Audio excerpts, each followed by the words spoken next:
Hi guys, welcome to Ramya travel vlogs. Hey guys, ಇವತ್ತು ನಾನು ಹೋಗ್ತಾ ಇರೋದು ಸೆಂಟ್ ಫಿಲೋಮಿನಾ ಚರ್ಚ್ಗೆ. ಇವಾಗ ಸಬ್ಬರ್ಬನ್ ಬಸ್ ಸ್ಟ್ಯಾಂಡಿಂದ ಆಟೋದಲ್ಲಿ ಹೋಗ್ತಾ ಇದ್ದೀನಿ. ಇಲ್ಲಿಂದ ನೆಟ್ಕೊಂಡು ಸಹ ಹೋಗ್ಬೋದು. ಹೀಗೆ ಲೆಫ್ಟಿಗೆ ಅಂದರೆ ಬ್ಯಾಂಗ್ಳೂರು ಬಸ್ ಹೋಗುತ್ತಲ್ಲ, ಆ ರೋಡಲ್ಲಿ ಹೋಗಬೇಕು. ಮುಂದೆ ಹೋದಾಗ ಒಂದು ಸರ್ಕಲ್ ಸಿಗುತ್ತೆ. ಈ ಆಟೋದಲ್ಲಿ ಹೋಗಬೇಕಾದ್ರೆ 50 ರೂಪೀಸ್ ತಗೋತಾರೆ ಸಬ್ಬರ್ಬನ್ ಬಸ್ ಸ್ಟ್ಯಾಂಡಿಂದ ಸೆಂಟ್ ಫಿಲೋಮಿನಾ ಚರ್ಚ್ಗೆ. ಈಗ ಹೇಳಿದ್ನಲ್ಲ, ಈಗ ಆ ಸರ್ಕಲ್ಗೆ ಬಂದು ರೀಚ್ ಆಗಿ ನೆಕ್ಸ್ಟ್ ಇಲ್ಲಿಂದ ಲೆಫ್ಟ್ ಹೋಗಬೇಕು. ಇವಾಗ ಹೋಗ್ತಾ ಇದ್ದೀನಿ. ಇಲ್ಲೇ ಹೋಗ್ತಿದ್ದಂಗೆ ಕಾಣಿಸುತ್ತೆ ಚರ್ಚು.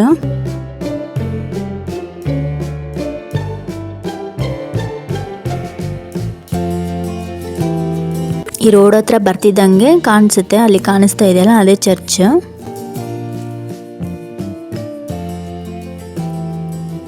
ಮುಂಚೆ 1840ರಲ್ಲಿ ಒಂದು ಚಿಕ್ಕ ಚರ್ಚ್ನ ನಿರ್ಮಾಣ ಮಾಡಿರ್ತಾರೆ.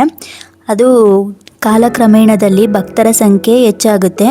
ಸೊ ಆ ಚರ್ಚು ಸಾಕಾಗೋದಿಲ್ಲ. ಮುಂದೆ 1933ರಲ್ಲಿ ಮೈಸೂರಿನ ಅರಸರಾದ ನಾಲ್ವಡಿ ಕೃಷ್ಣರಾಜ ಒಡೆಯರವರು ಮತ್ತೆ ಚರ್ಚ್ನ ದೊಡ್ಡದಾಗಿ ಕಟ್ಟಬೇಕು ಅಂತ ಅನ್ಕೊತಾರೆ. ಮುಂದೆ ನಾಲ್ವಡಿ ಕೃಷ್ಣರಾಜ ಒಡೆಯರವರ ಕನಸು ಸಾಕಾರವಾಗಲು ಫ್ರೆಂಚ್ನ ವಾಸ್ತುಶಿಲ್ಪಿಯಾದಂತಹ ಡಾಲಿ ಅವರನ್ನು ಆಹ್ವಾನ ಮಾಡ್ತಾರೆ. ಅವರು ಜರ್ಮನಿಯ ಪ್ರಸಿದ್ಧ ಕೋಲನ್ ಕ್ಯಾಥೆಡ್ರಲ್ ಮಾದರಿಯಲ್ಲಿ ಈ ಚರ್ಚ್ನ ವಿನ್ಯಾಸ ಮಾಡ್ತಾರೆ. ಈ ಚರ್ಚು 175 ಅಡಿ ಎತ್ತರವಾಗಿದೆ. ಇದು ಏಷ್ಯಾದಲ್ಲಿ ಎತ್ತರದ ಚರ್ಚ್ಗಳಲ್ಲಿ ಒಂದಾಗಿದೆ. ಈ ಚರ್ಚ್ ಗಾಥಿಕ್ ರಿವೈವಲ್ ಶೈಲಿಯಲ್ಲಿ ನಿರ್ಮಿಸಲಾಗಿದೆ. ಮತ್ತು ಈ ಡ್ರೋನ್ ಶಾಟ್ ಎಲ್ಲ ತಗೊಂಡು ನೋಡಿದಾಗ ಚರ್ಚ್ ಯಾವ ಥರ ಕಾಣಿಸುತ್ತೆ ಅಂದರೆ ಈ ಪ್ಲಸ್ ಮಾರ್ಕಲ್ಲಿ ಕಾಣಿಸುತ್ತೆ. ಈ ಡ್ರೋನ್ ಶಾಟಲ್ಲಿ ಪ್ಲಸ್ ಮಾರ್ಕ್ ಥರ ಕಾಣಿಸುತ್ತೆ. ನಾವು ಮ್ಯಾಪಲ್ಲಿ ನೋಡೋಣ ಬನ್ನಿ ಇವಾಗ ಹೆಂಗೆ ಕಾಣಿಸುತ್ತೆ ಅಂತ.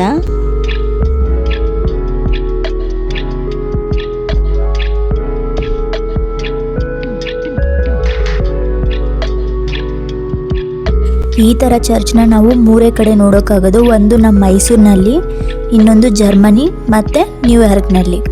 ಈ ಚರ್ಚನ್ನು ಯಾವ ಉದ್ದೇಶಕ್ಕಾಗಿ ಕಟ್ಟಿದ್ರು ಮತ್ತು ಇದ್ರ ಇತಿಹಾಸವೇನು ಅಂತ ತಿಳ್ಕೊಳ್ಳೋಣ ಬನ್ನಿ ಇವಾಗ. ಮೈಸೂರು ನಗರ ಅಂದ್ರೇ ಎಲ್ರಿಗೂ ನೆನಪಾಗೋದು ಅರಮನೆ, ದಸರಾ, ಚಾಮುಂಡಿ ಬೆಟ್ಟ ಅಂತ. ಆದರೆ ಇದ್ರ ನಡುವೆ ಕೂಡ ಮೈಸೂರಿನಲ್ಲಿ ಒಂದು ಅಂತಾರಾಷ್ಟ್ರೀಯ ಮಟ್ಟದ ಅದ್ಭುತ ಕಟ್ಟಡ ಇದೆ ಅನ್ನೋದೇ ಗೊತ್ತಿರಲ್ಲ ಕೆಲವೊಬ್ಬರಿಗೆ. ಅದೇ ನಮ್ಮ ಸೆಂಟ್ ಫಿಲೋಮಿನಾ ಚರ್ಚ್.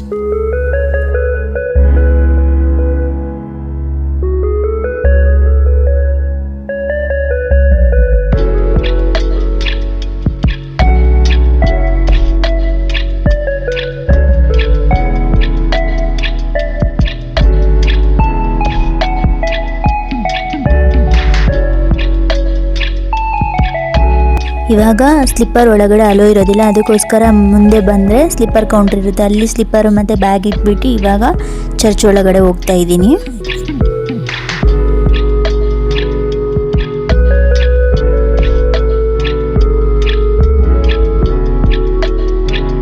ಇಲ್ಲಿ ಬ್ಯಾಗ್ ಮತ್ತು ಸ್ಲಿಪ್ಪರ್ ಇಡೋದಕ್ಕೆ 10 ರೂಪೀಸ್ ಚಾರ್ಜ್ ಮಾಡ್ತಾರೆ.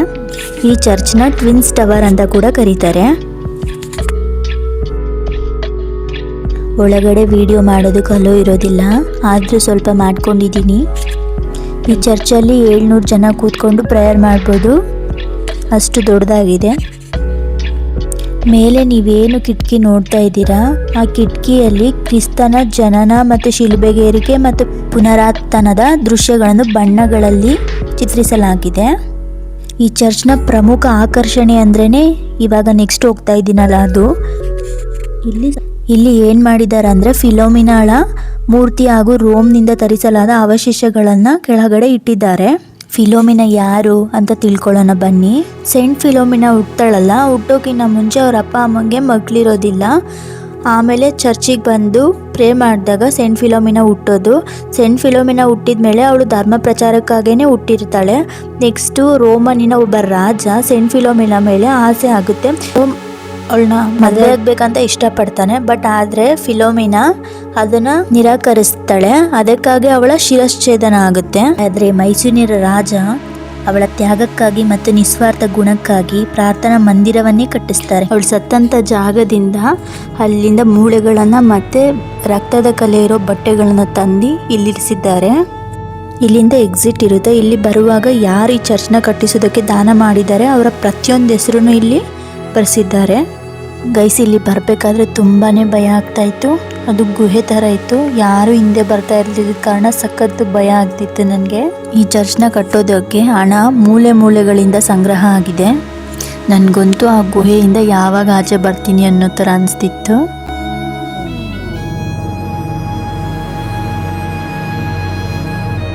ಇಲ್ಲಿಂದ ಎಕ್ಸಿಟ್ ಆಗಿ ಆಚೆ ಬಂದೆ. ಪ್ರವಾಸಿಗರು ಏನು ಹೇಳ್ತಾರೆ ಅಂದರೆ ಇದು ಬರೀ ಚರ್ಚ್ ಅಲ್ಲ, ನಂಬಿಕೆ, ಕಲೆ ಮತ್ತು ಇತಿಹಾಸದ ಸಂಯೋಜನೆ ಅಂತ ಹೇಳ್ತಾರೆ. ಇಲ್ಲಿಂದ ಮುಂದೆ ಬಂದರೆ ಇಲ್ಲಿ ಕ್ಯಾಂಡಲ್ ಹಚ್ತಾರಲ್ಲ, ಅದನ್ನು ಹಚ್ಚೋದನ್ನು ನೋಡ್ಬೋದು ನಾವಿಲ್ಲಿ. ಸೇಂಟ್ ಫಿಲೋಮಿನಾ ಚರ್ಚು ಮೈಸೂರಿನ ಹೆಮ್ಮೆ ಮಾತ್ರವಲ್ಲ, ಭಾರತದ ಸಾಂಸ್ಕೃತಿಕ ಸಂಪತ್ತು. ಮುಂದಿನ ಬಾರ ನೀವೇನಾದರೂ ಮೈಸೂರಿಗೆ ಬಂದರೆ ಅರಮನೆ, ಚಾಮುಂಡಿ ಬೆಟ್ಟ ನೋಡಿದ್ಮೇಲೆ ಚರ್ಚಿಗೆ ಭೇಟಿ ಕೊಡೋದನ್ನು ಮರಿಬೇಡಿ. ಇವಾಗ ನಾನು ಹೋಗ್ತಾ ಇರೋದು ಈ ಕ್ಯಾಂಡಲ್ಸ್ನೆಲ್ಲ ಹಚ್ಬಿಟ್ಟು ಪ್ರೇ ಮಾಡ್ತಾರಲ್ಲ, ಅಲ್ಲಿಗೆ ಹೋಗ್ತಾ ಇದ್ದೀನಿ.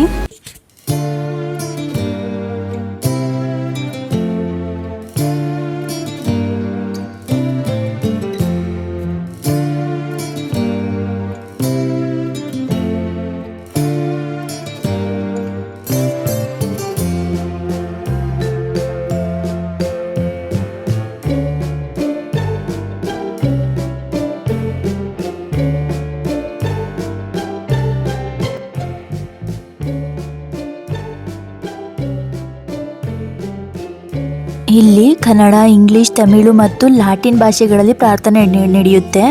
ಕ್ರಿಸ್ಮಸ್ ಮತ್ತು ಈಸ್ಟರ್ ಸಮಯದಲ್ಲಿ ಸಾವಿರಾರು ಮಂದಿ ಭಕ್ತರು ಇಲ್ಲಿಗೆ ಬರ್ತಾರೆ.